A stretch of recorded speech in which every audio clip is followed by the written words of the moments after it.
Welcome back to Mid-Morning. The Wilmore Storytelling Festival. It's a two-day event happening later this month. More Tales celebrates the revival of the storytelling arts, and here to tell us more about it is Bryson. Anna, thank you so much for being here with us today. Yes, thank you for having me. I really appreciate it. Of course. Now, you grew up around storytelling. Your dad was a professional. Yes, he was. Yes, and it's interesting because people think storytelling is reading a book or just maybe memorizing a couple lines and saying it in front of people. That's not it at all. We call it the storyteller's trance. And it's really, you get sucked into that story, just kind of like you would with a movie, but storytellers, they're trained professionals to kind of suck you in. So your imagination is so much better than anything that could be put on the screen. And that's kind of where it starts. One of my favorite stories that my father has told over the years is Beowulf, which most people read that in school. I don't know about nowadays, but it's a great story. And it really brings back the times of old and the sitting around the campfire and the sharing of stories, because that's how we all know our history of our family, is because those stories have been passed down from one generation to another.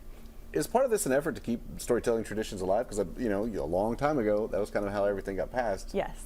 Absolutely, absolutely. I mean, even everybody's a storyteller. When we sit down at our dinner table at night, my husband and our two kids will say, "How was your day?" "Fine."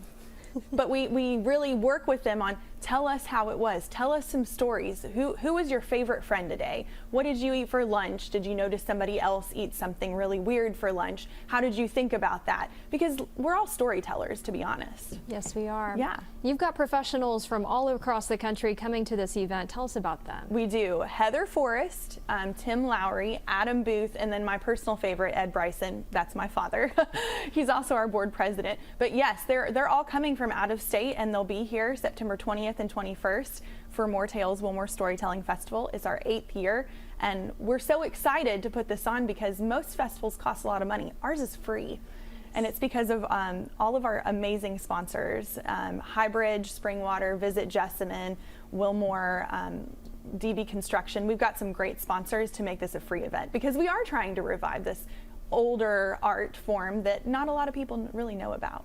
Is there any certain emphasis when it comes to the stories that are being told this year, as far as fantasy or history or just different things? So Jack Tales is usually what stories are called, because Jack climbs up the beanstalk. There's always Jack. Yes. Jack is going somewhere, and that's usually what stories are about, is who's the main character and what's happening. But on Friday night, September 20th, we will have tales to tingle your spine, which are ghost tales. Nice. Yes, Ooh. and some of them are a little scarier, but we do those towards the end of the night because it is a family event. A couple years ago, one of our tellers told the story of Abraham Lincoln's assassination from beginning to end in detail. And so you kind of get different kinds of stories during the Tales to Tingle Your Spine time. But they're always good. They're always such good stories.